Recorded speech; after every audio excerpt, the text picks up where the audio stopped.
Hi guys, this is Parag here from Poland, and we have Cindy the Great from Australia. Well, I have done a podcast with her. You can definitely check out her training programs. What does she eat? What is her profession? Everything. But this particular interview is about she has done 7 lifts in 3 days. Correct me if I'm wrong. Total Total events, but I 7 events. 8 lifts because one was biathlon. Okay, so 8 lifts. Out of which you have got 5 gold, 2 silver, And a bronze. and a bronze. So we are going to understand how does she train and how can she do so many lifts in 3 days. One day she is doing 3 lifts. Correct me if I'm wrong. Yep. And she is doing this for 3 days. Of course, some of the lifts has a very less break. She also had some of the experiences which she will share today. So Cindy, if you can just tell. I set out on this World Championships to challenge myself, and I wanted to do something that I'd never done. And last year I did quite a few events, but this year I just wanted to push that boundary a little bit more, just to see what I'm capable of. Because being a woman of 51, and going through that kind of change of life, and your body changes, and I just really just wanted to see what I was capable of. I wouldn't say it's for the faint-hearted. It's certainly completely pushed me to my absolute limit. Would I do it again?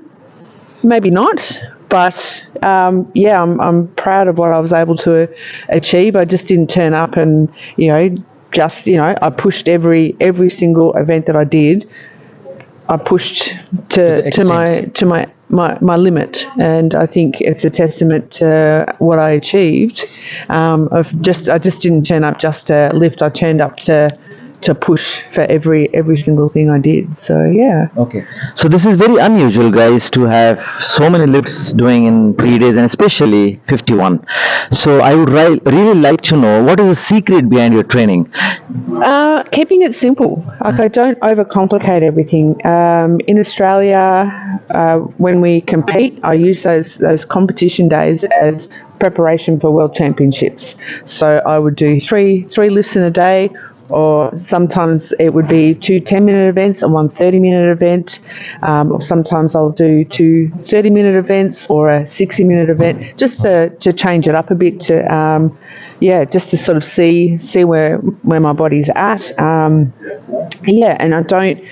I don't do any kind of fluff and bubble. Like, I don't do glove snatch or swing snatch. It's just everything that I do in training has to replicate what I want to do in competition. So that's where my focus goes, is everything I do, even if it's like 2 minutes on, 2 minutes off, it's all based around what I'm going to do in a competition.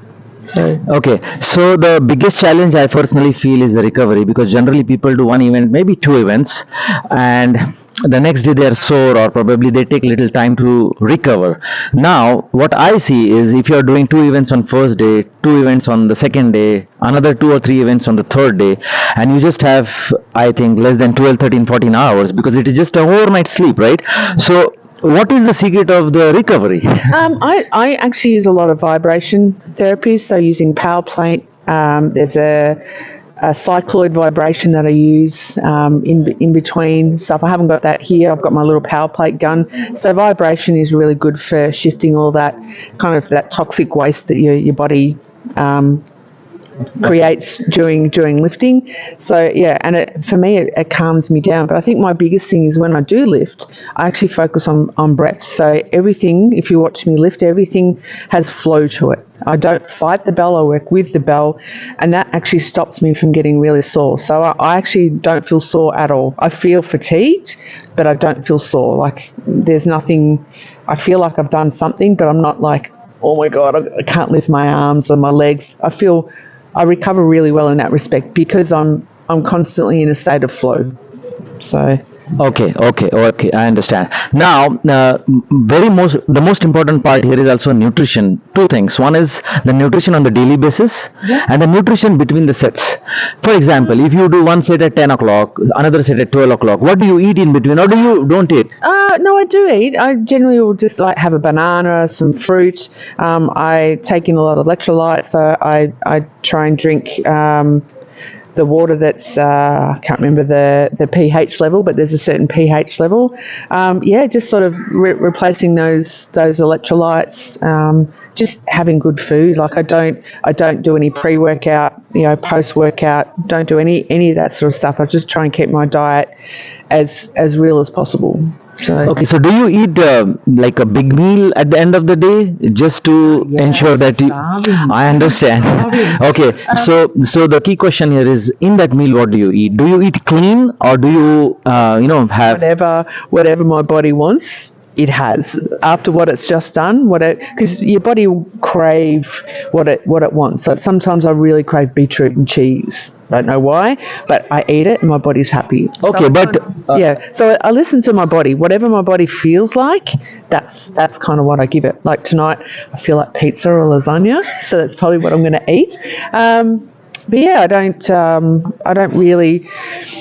don't follow a strict diet per se. Is that I just try and keep it as real as possible, the food. So least amount of processors are better.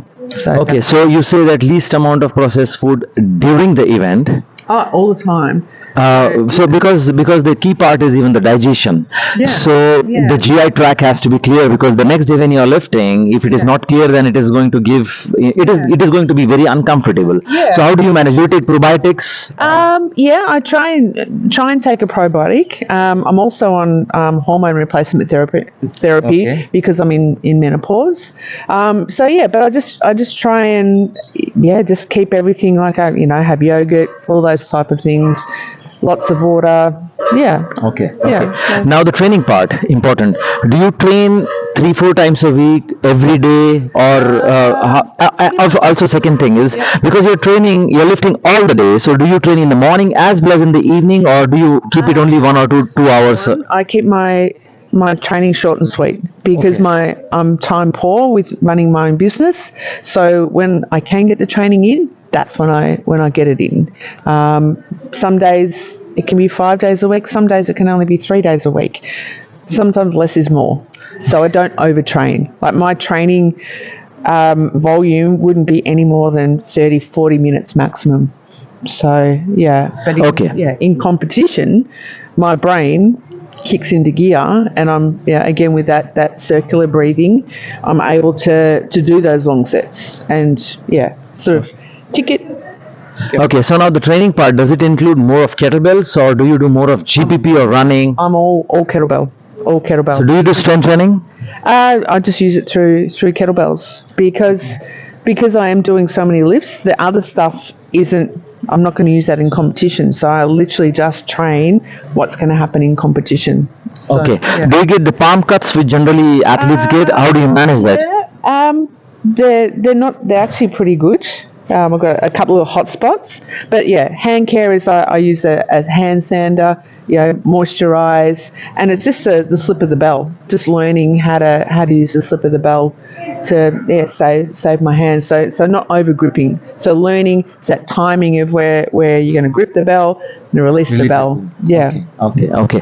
Now today she had a bleed a little bit through the nose. So if you can just share that. Just I was overheating because it was really hot up there, and I actually do have a split in my nose that's deep behind. Okay. So just overheating, and that's the only thing that caused it today was just the overheating. So. Okay. Yeah. So the last thing, what is the advice would you give for even the trained athletes who would like to maybe imitate you, or maybe want to do certain kind of lifts like 3 or 4? You've got to work with a bell. Make your bell's your friend. If you try and fight the bell's going to bite. So that's the only advice I can really give and that's what I do is I work with it. If I try and fight it, if I try and grunt or scream and stuff during the set, I'm not going to do well. So I just kind of stay focused and just take 1 minute at a time. I don't think about I've got 30 minutes to do. I'm just going, I've got 31 minute sets to do in that time frame, and just take it as it goes. So, okay.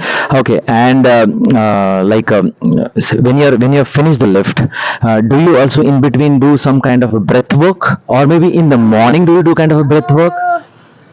Yeah, I try and I do a lot of Like a meditation kind of? no, I wouldn't say I'm not really good at meditating, but I do a lot of nasal breathing. So in through my nose, out through my mouth, like I'm blowing out a candle on the cake. Yeah.